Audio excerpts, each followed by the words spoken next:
Assalamualaikum warahmatullahi wabarakatuh. Jumpa lagi di Maklumat Podcast. Tentu saja di channel YouTube kesayangan kita, Maklumat ID, yang membedah fenomena kehidupan sehari-hari yang terkait sosial, budaya, ekonomi, pendidikan, dan juga politik yang kami kemas secara kritis, edukatif, namun solutif. Bersama saya Rista Erviana Giordano. Dan di studio Umsida telah hadir narasumber spesial kami. Beliau adalah Profesor Dr. Zainuddin Maliki MSI. Beliau juga penasehat Menteri Desa dan Pembangunan Daerah Tertinggal. Assalamualaikum warahmatullahi wabarakatuh, Profesor.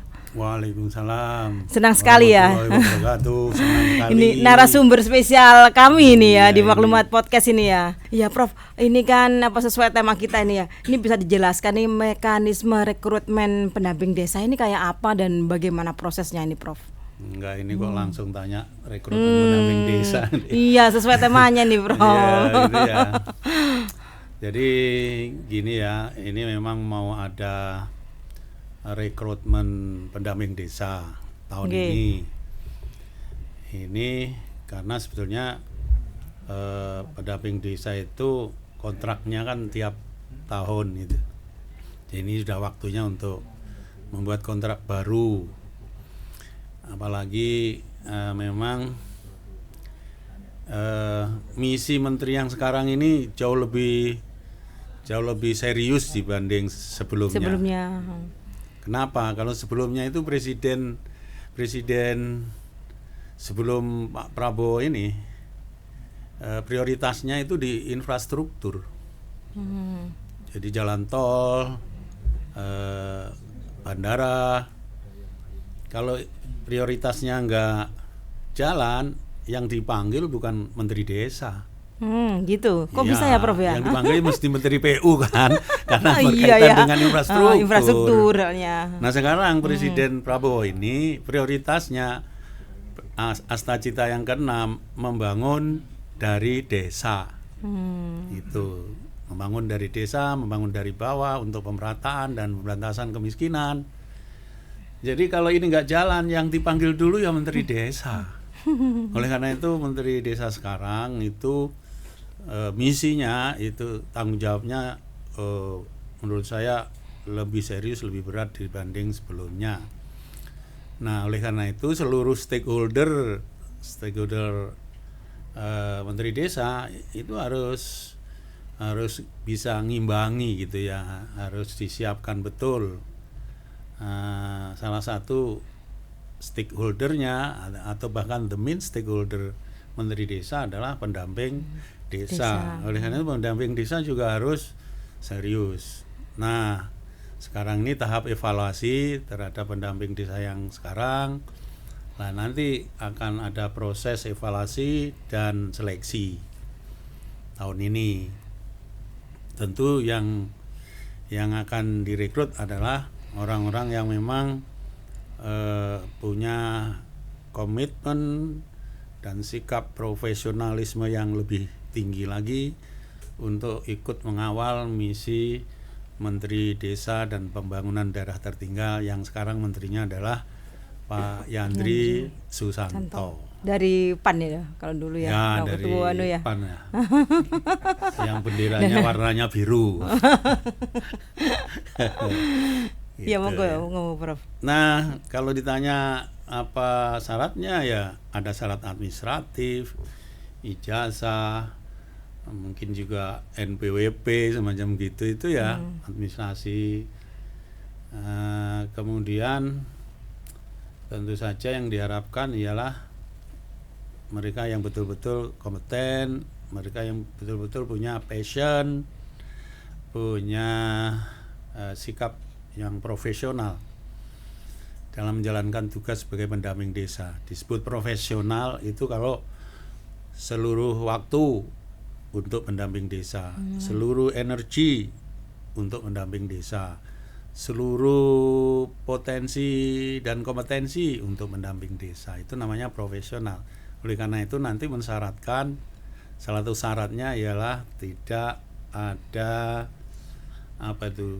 double kerjaan gitu ya. Ya, double tugas.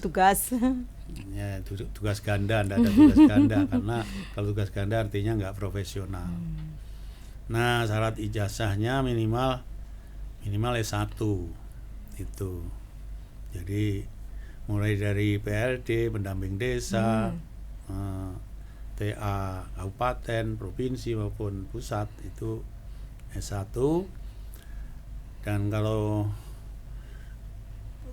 pendamping desa di tingkat kecamatan dan lebih ke atas itu nanti dibutuhkan juga keahlian khusus. Keahlian khusus yang punya kemampuan atau punya kompetensi di bidang ekonomi misalnya, bidang sosial budaya, di bidang pemerintahan, kemudian di bidang perencanaan, itu infrastruktur. Itu nanti di tingkat pendamping desa, tenaga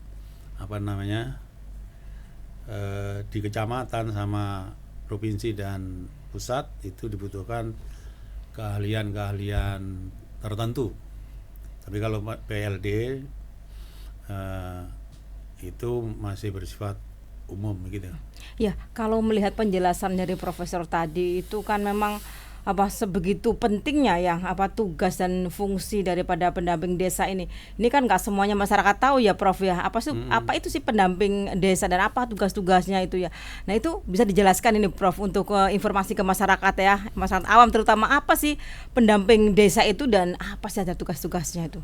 Sebetulnya malah ada yang mengusulkan namanya jangan hanya pendamping, tetapi semacam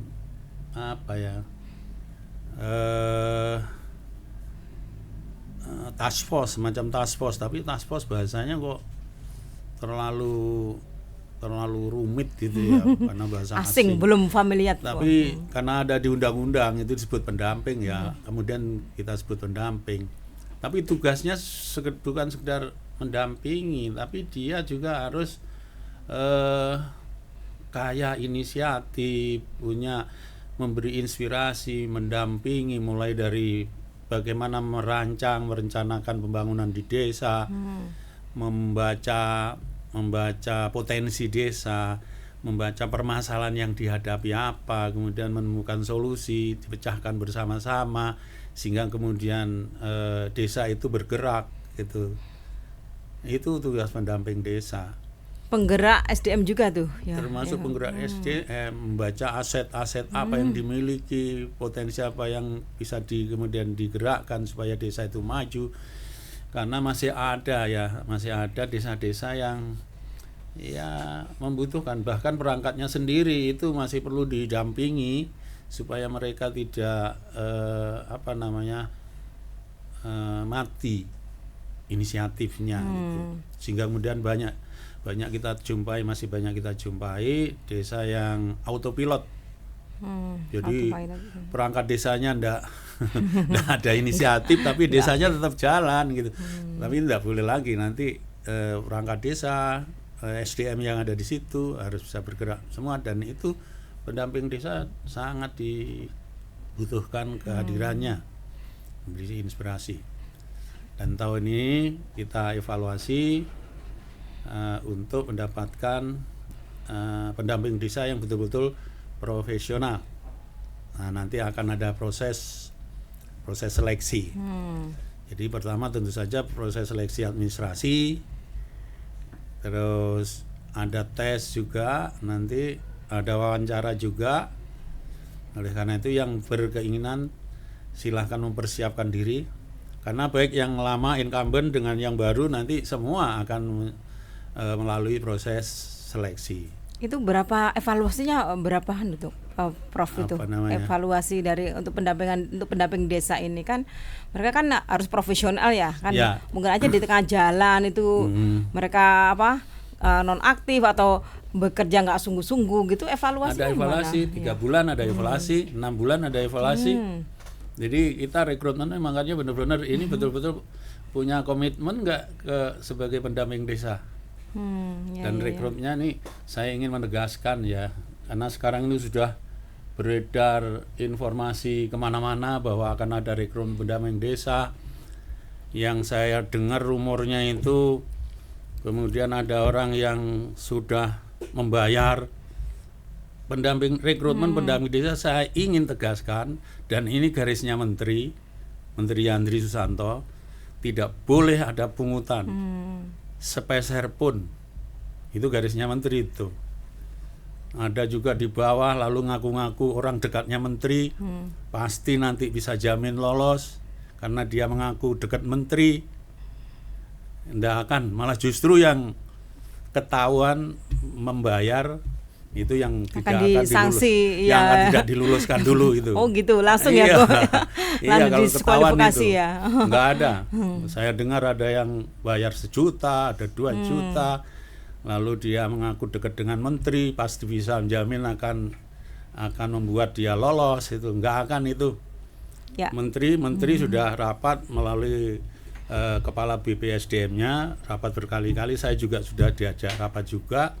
Poinnya kita akan melakukan rekrutmen yang betul-betul mendapatkan pendamping desa yang profesional. Tidak ada pungutan, tidak ada apa itu namanya itu, uang pelicin gitu. Nggak ada. Iya Prof, kita lanjutkan nanti setelah jeda ini. Minum dulu Dok, ini Prof. Boleh. Ini air dari ini kan Umsida, tapi ini dari Gimas Mineral Water, produksi dari Panti Asuhan Kiai Haji Mas Mansur di Malang. Monggo silakan. Oh tadi saya sudah minum ini. Tadi minum. Karena pas haus juga ini.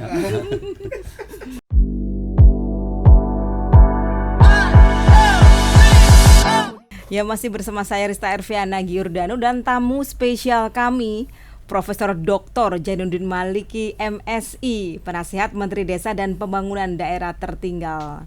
Nah gini Prof, tadi kan udah disebutkan tadi ya, memang untuk sahabat Maklumat Podcast dan juga masyarakat, kalau ada memang ada perekrutan pendampingan desa yang meminta duit atau minta berapa uang gitu ya, itu nggak benar sama sekali, atau yang ada yang mengaku-ngaku dekat dengan menteri gitu ya, Menteri Yandri, itu tidak benar ini. Ya Prof ya.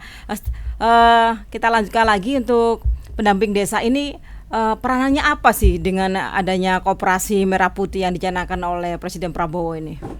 Ya, Koperasi Desa Merah Putih sudah di-launching oleh Presiden. 80.000 sekian koperasi desa, dan hebatnya itu sudah berbadan hukum gitu ya. Jadi prosesnya itu ya harus koperasi desa harus dibentuk melalui musrenbang khusus ya, musyawarah musrenbang Desus, musrenbang Desus ya, khusus untuk membahas koperasi ini. Kemudian terbentuk pengurus, ada pengarahnya juga, harus diakte notaris, baru berbadan hukum. Nah prosesnya itu panjang, tapi karena ini prioritas Presiden, bisa disiapkan pendiriannya dalam tempo yang relatif singkat lah. Jadi sesungguhnya di negeri ini pekerjaan besar. Kalau itu pemimpin kita ini memang ada goodwill, semua jalan gitu ya, semua jalan. Dan koperasi desa ini adalah satu legacy yang ingin dibangun oleh Presiden Prabowo untuk membangun dari desa. Oleh karena itu kemudian diluncurkan instrumen ekonomi yang disebut dengan Koperasi Desa Merah Putih, itu yang di desa. Kemudian yang di kelurahan, Koperasi Kelurahan Merah Putih. Tapi karena kelurahan bukan urusannya Kementerian Desa, maka Menteri Desa urusannya dengan Kopdes, Koperasi Desa Merah Putih. Ini Kementerian Desa adalah salah satu tim Satgas yang dibentuk oleh Presiden, yang dipimpin oleh Menko Pangan, Bang Zulkifli Hasan. Kementerian Desa itu sangat strategis posisinya karena menyangkut pemberdayaan masyarakat desa. Jadi pembangunan dan pemberdayaan masyarakat desa itu tanggung jawab Menteri Desa. Nah, Satgas menugaskan kepada Menteri Desa. Ini kan yang penting koperasi desa ini akan jalan atau tidak itu kan sangat ditentukan oleh tingkat akuntabilitas pengurusnya, akuntabilitas perencanaannya, akuntabilitas pelaksanaannya, akuntabilitas pemanfaatannya. Itu semua harus akuntabel. Nah, tetapi kan kita juga bukan berpikir negatif, bukan berpikir pesimis, kita harus optimis. Cuma kalau misalnya kemudian bisa mengakses pinjaman, jadi koperasi desa ini nanti diberi plafon anggaran yang cukup besar sampai 3 miliar. Nah, kalau kemudian bisa mengakses pinjaman itu, ternyata tidak bisa menggunakan untuk mendapatkan keuntungan karena mungkin literasi keuangannya lemah.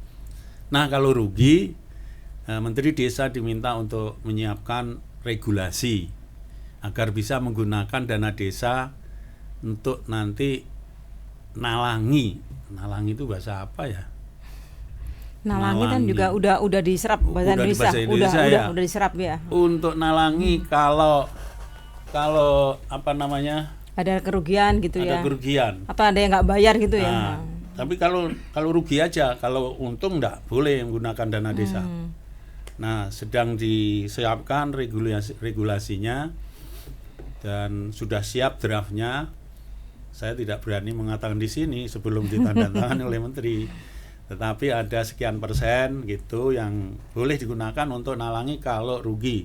Tapi kalau nggak rugi, itu nggak boleh menggunakan dana desa. Tapi indikator kerugiannya kan harus jelas ya Prof ya. Ruginya seberapa sih indikatornya kan ada. Masa rugi terus ditalangin terus gitu kan. Mengingat ini kan pendamping desa juga harus bisa membantu gimana caranya koperasi ini bisa membuat bisnis plan yang bagus, perencanaan yang bagus, sehingga kemudian Himbara yang bertugas yang punya kewenangan untuk memberikan pinjaman, menyetujui untuk memberikan pinjaman. Saya kira itu akan disetujui kalau bisnis plan-nya itu bagus dan pendamping desa bisa membantu untuk membuat bisnis plan supaya mendapat akses pinjaman, dan setelah jalan maka sifatnya pendampingan juga karena itu koperasi yang bekerja, koperasi desa. Jadi kita berharap koperasi desa ini benar-benar bisa berjalan dengan baik karena ini adalah instrumen ekonomi di tingkat desa yang diharapkan kemudian bisa melakukan transformasi masyarakat desa. Harap diingat, ini koperasi ini kan memang bukan mitranya ya, itu memang di bawah tanggung jawabnya Menteri Koperasi. Menteri Desa ini tanggung jawabnya adalah ini program pemerintah gitu ya. Ini tanggung jawab terutama tanggung jawab Menteri Desa itu adalah BUMDes. Di banyak desa sudah ada BUMDes, badan usaha milik desa itu ya, BUMDes itu. Nah, kemudian diharapkan bisa melakukan kerjasama antara BUMDes dengan koperasi Merah Putih Desa Merah Putih ini. Nah, kita juga sedang merumuskan relasi BUMDes dengan koperasi yang bagus. Dan kita akan bisa melihat nantinya BUMDes itu akan semakin akseleratif, lebih cepat berkembangnya karena kerjasama dengan koperasi, dan koperasi juga cepat berkembang setelah ada kerjasama dengan BUMDes. Berarti ini ada unsur profit ya di situ ya? Ya, kalau BUMDes harus profit, koperasi juga profit, tapi profitnya itu untuk anggota. Kalau BUMDes itu memang untuk masuk karena itu kan BUMDes desa. Badan usaha milik desa, jadi menjadi PAD-nya desa kan gitu. Itu anunya ya, profitnya dari situ. Dan ya dari Kementerian Desa berharap karena nanti kalau rugi juga mau nalangi sekian persen dari dana desa. Kalau untung ya dibagilah untuk tidak hanya untuk semua anggota tapi juga untuk masukan untuk PAD desa itu sekian persen. Gitu. Pembagiannya seperti itu ya ada Prof seperti ya. Itu gitu loh. Berarti ini untuk petani atau untuk UMKM desa itu sendiri tuh atau Koperasi desa? Iya, koperasi merah Untuk putih. masyarakat desa, semua anggotanya, semua warga desa itu. Tidak hanya petani, bukan hanya UMKM, tapi koperasi ini diharapkan untuk nantinya tidak mematikan UMKM yang sudah ada. Itu. Jadi UMKM tetap jalan gitu. Koperasi ini nanti menurut hemat saya yang paling bagus adalah bisa, karena ini koperasi merah putih ini kan punya privilege ya untuk bisa langsung mengakses komoditi tertentu dari prinsipal. Misalnya pupuk bisa langsung ke prinsipal. Misalnya gas LPG itu selama ini pupuk itu lewat agen. Dari agen sampai ke petani. Nah, di petani harganya sudah tinggi. Nama rantai pasok ini bisa dipotong oleh koperasi sehingga kemudian petani mendapatkan pupuk, mendapatkan gas LPG dengan harga yang semakin terjangkau gitu. Tapi koperasinya juga tidak rugi. Seperti itu. Ini kalau konsepnya. Ya, tantangannya apa ini Prof ini? Tantangannya menurut saya adalah literasi keuangan pengurusnya. Literasi keuangan. Itu yang jadi penting. Pengetahuan tentang uang dan bahasa uang, cara kerja uang. Saya kira ini yang penting untuk ditingkatkan. Sebab orang yang nggak punya literasi keuangan, pengetahuan tentang bahasa uang, kalau kemudian megang duit pinjaman karena nggak tahu bahasa uang, maka biasanya uang itu digunakan untuk sesuatu yang konsumtif. Beli sepeda motor. Sifat manusia tuh. Iya, makanya. Tapi kalau punya literasi keuangan, uang pinjaman itu pasti diinvestasikan untuk kegiatan-kegiatan yang mendatangkan income. Betul. Usaha. Mendatangkan income. Nah, untuk mendatangkan income yang bagus, kata Kiyosaki, Robert Kiyosaki, dia bilang, Robert Kiyosaki tidak menganjurkan orang nabung. Orang menabung memang ada income berupa bunga, tapi kan kecil. Mana ada bunga tabungan yang besar? Nah, oleh karena itu kalau ingin dapat income yang besar, sell, menjual. Nah, sales is an income. Menjual itu income. Oleh karena itu kalau ingin income-nya tinggi, usaha ya. Iya, sale-nya yang banyak. Nah, untuk bisa nge-sale inilah yang disebut perlu ada literasi keuangan. Iya, Prof. Saya angkat dulu ya. Mohon maaf ini. Iya. Minum dulu Ayo, boleh. Kimasnya dulu, Prof. Biar tambah semangat nantinya, Prof.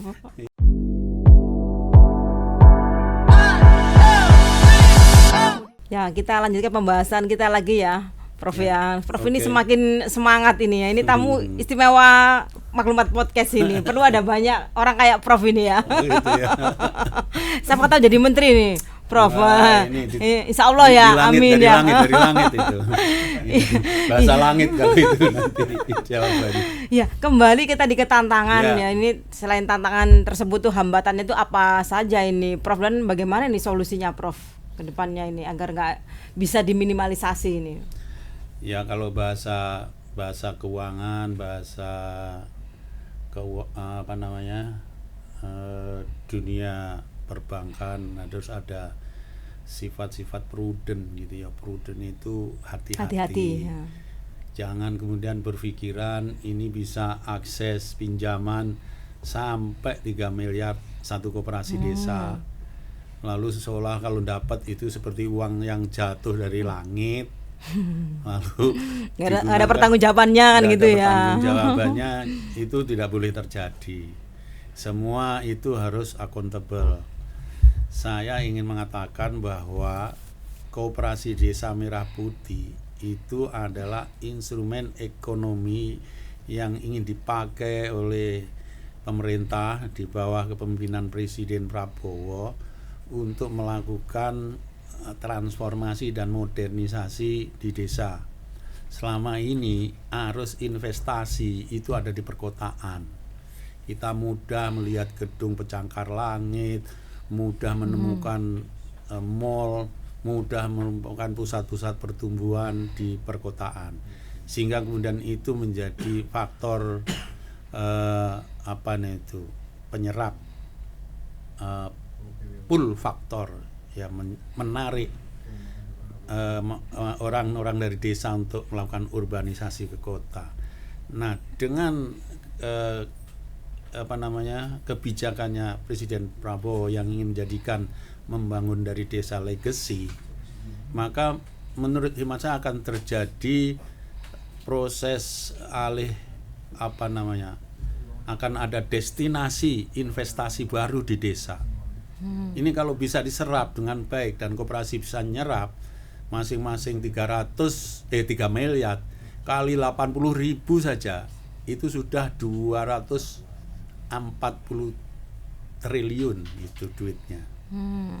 Ratusan triliun ini kalau kemudian bisa digunakan dengan baik, saya akan terjadi proses perubahan dan pertumbuhan di desa gitu loh. Dan saya membaca beberapa negara yang melakukan perubahan cepat. Kalau di Asia ya tentu saja Cina yang dimulai oleh Deng Xiaoping. Deng Xiaoping melakukan revolusi Cina itu bukan revolusi, dia sebut transformasi gitu ya. Itu dengan menyelesaikan modernisasi pedesaan, modernisasi pertanian, sehingga kemudian setelah selesai kemudian dia bergerak juga untuk mengembangkan revolusi industri di perkotaan berupa manufaktur dan lain sebagainya. Vietnam yang sekarang juga pertumbuhannya sangat cepat, itu dimulai dengan menyelesaikan pembangunan di pedesaan. Jadi transformasi di tingkat desa. Nah, Presiden Prabowo melihat seperti itu juga. Ini pedesaan ini harus bisa dilakukan modernisasi dan transformasi, kalau perlu akselerasi. Jadi ternyata memang kemajuan sebuah bangsa itu lebih ditentukan kebijakannya, model kebijakannya.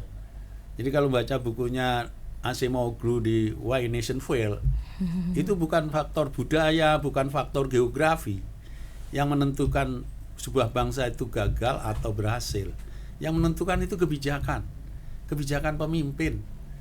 Negara gagal karena pilihan kebijakannya pemimpin. Betul. Kebijakannya ekstraktif. Ekstraktif itu hanya menguntungkan beberapa pihak tertentu, hanya menguntungkan orang kota, dan kota pun mungkin segelintir. Nah, itu namanya kebijakan ekstraktif. Nah, kebijakan yang bagus adalah kebijakan yang inklusif. Inklusif itu ya desa, ya kota, masing-masing harus proporsional ya. Harus maju. Kota maju, desa yang maju. Nah, sekarang desa itu ketinggalan dibanding dengan pertumbuhan di sektor perkotaan. Oleh karena itu, kebijakan Presiden Prabowo ini saya menilai adalah satu bentuk kebijakan inklusif. Dan itu kalau kemudian bisa dilaksanakan dengan baik dan berhasil, saya yakin akan ada kemajuan yang luar biasa di desa-desa tuh ya, terutama di ekonominya ya. Iya, di ekonominya. Pak Prabowo tahun 2017 menulis buku Indonesia Paradok Indonesia, yang beliau mengatakan kita ini negara yang kaya sumber daya alam, tapi kok masih banyak yang miskin. Saya kira ini bisa kita rubah, masalah ini bisa kita cari solusinya. Solusinya apa? Kebijakan inklusif, kebijakan yang kemudian semua pihak diberi ruang, diberi kesempatan berinisiatif, diberi termasuk pendampingan itu tadi gitu ya. Untuk sistem pengawasannya gimana ini, Prof? Apakah juga melibatkan masyarakat biar terbuka bisa gitu ngawasi, ya? tapi di internal koperasi itu ada pengawasnya. Koordinator pengawasnya adalah kepala desa. Kepala desa tidak boleh jadi pengurus, tapi dia karena ini ada dana yang tidak hanya dari anggota, tapi juga ada dana dari himbara, maka kepala desa diminta juga untuk turut bertanggung jawab. Salah satu tanggung jawabnya dia diberi tugas ex officio sebagai koordinator pengawas, di samping pengawasnya juga dari BPD. Diharapkan ini juga bisa menjalankan fungsi pengawasannya. Itu. Jadi harus ada sinergi dari berbagai pihak ini ya. Iya, koperasi ini juga masyarakat bisa ikut mengawasi lah, tetapi masing-masing punya cara ya, mekanisme pengawasannya gitu. Ini kan sudah ada contohnya itu Prof, daripada masyarakat desa yang berhasil itu. Prof. Koperasi. Iya, untuk koperasinya. Koperasi yang sudah jalan ada gitu ya, tapi yang mengakses dana dari Himbara kan masih disiapkan regulasinya gitu. Jadi tapi, cukup tapi sudah ada yang sudah jalan gitu. Itu sudah dibentuk, di launching berapa waktu yang lalu oleh Presiden. Itu dana yang terserap udah berapa itu, Prof? Saya belum tahu update-nya itu ya. Gitu ya. Tapi regulasinya kan belum tuntas. Itu belum tuntas, minggu ini saya masih kira akan segera tuntas sehingga kemudian koperasi bisa mengakses dana dari Himbara itu. Ini atau sumber-sumber yang lain juga bisa. Ya, ini mengapa sih Presiden Prabowo ini kok begitu serius itu ya untuk pembangunan desa ini? Ya itu tadi menurut hemat saya, pembangunan itu kalau selesai membangun desa, saya kira masalah bangsa ini selesai. Karena apa? Karena kita kan teori yang paling gampang aja teori mata rantai lah. Kalau kita ingin punya mata rantai yang kuat, yang kita perkuat mata rantai yang paling lemah. Nah, yang paling lemah mata rantai kita di mana? Ya di desa. Itulah sebabnya Menteri Desa menurut saya punya posisi yang sangat strategis dan punya tanggung jawab yang besar untuk memajukan desa gitu loh. Penduduk kita berapa persen yang di desa? Kan lebih banyak dari yang di kota. Angka kemiskinannya lebih banyak di desa daripada di kota. Oleh karena itu menurut saya kita punya presiden yang punya goodwill. Saya kira untuk membangun desa saya kira adalah Presiden Prabowo. Iya kan, yang jelas-jelas gitu kemudian pro rakyat program-programnya menegaskan untuk membangun dari bawah, dalam ini dari desa. Saya kira ini sudah modal regulasi, modal pemihakan yang harus bisa kita manfaatkan sebesar-besarnya. Saya kira kalau desa itu tumbuh dari terbelakang menjadi kuat dan kemudian menjadi mandiri, desa itu mandiri, saya kira bangsa ini sangat berpeluang untuk melakukan pertumbuhan. Kalau Pak Menteri Andri semboyannya, semangatnya membangun desa, itu artinya membangun Indonesia. Siapa dulu penasihatnya dong? Siapa penasihatnya? Oh, yang dinasihati pasti lebih pintar dari penasihatnya. Enggak juga sih, Prof. Gitu ya. Enggak juga. Jadi intinya ini bahwa koperasi itu memang instrumen penting ya bagi untuk memperkuat ekonomi desa ini. Memang banyak orang yang pesimis memandang koperasi lalu membuat plesetan KUD, ketuanya untung duluan. Itu di koperasi Desa Merah Putih itu harus kita patahkan itu yang namanya stigma seperti itu. Dan kita harus optimis. Karena menurut saya suatu program yang berat pun, yang sulit dan ribet pun, kalau pemimpin sudah mau di negeri ini selesai. Dulu ya saya ingin membuat contoh ya, transportasi. Kereta api kita kok kumuh, di setiap stasiun banyak calo, stasiun-stasiun juga banyak copet ya. Copet, kemudian keretanya kumuh, tidak tepat waktu. Sekarang kereta api bersih, tepat waktu, ber-AC. Itu apa? Karena pemimpinnya mau. Oleh karena itu saya kalau boleh menutup itu dengan apa yang dikatakan Imam Ghazali, fasadur ru'aya bifasadil muluki gitu ya. Kalau rakyat hidupnya tidak baik-baik saja, itu tandanya pemimpinnya tidak baik-baik saja. Maksud saya, kalau pemimpinnya baik-baik, saya yakin rakyatnya itu baik-baik. Ini pemimpinnya sudah mau untuk membangun dari desa. Gitu. Oleh karena itu, insya Allah kalau ini kawal terus, desa akan tumbuh. Maju gitu loh. Profesornya ini Kiai Haji soalnya.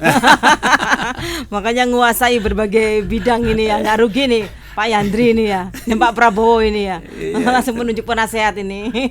Ya, terima kasih banyak edukasinya, terima kasih banyak informasi dan penjelasannya yang detail, yang lengkap gitu ya. Ini jadi masyarakat, terutama sahabat Maklumat Podcast ini jadi tahu, jadi paham akan fungsi daripada pendampingan desa dan juga manfaat dari Koperasi Merah Putih. Terima kasih banyak Prof kedatangannya. Kapan-kapan datang lagi, jangan kapok. Ya, salam untuk semua ini namanya Maklumat Podcast. Audiennya Maklumat Podcast ya. Terima kasih banyak waktunya di tengah kesibukannya, beliaunya masih bisa mampir podcast ke sini. Ya, makasih banyak ya Prof ya. Ya demikian Maklumat Podcast kali ini. Jangan lupa tonton terus Maklumat Podcast di channel YouTube kebanggaan kita, Maklumat ID. Jangan lupa untuk like, comment, share, dan juga subscribe. Saya Rista Erviana Girdono. Wassalamualaikum warahmatullahi wabarakatuh. Sampai jumpa.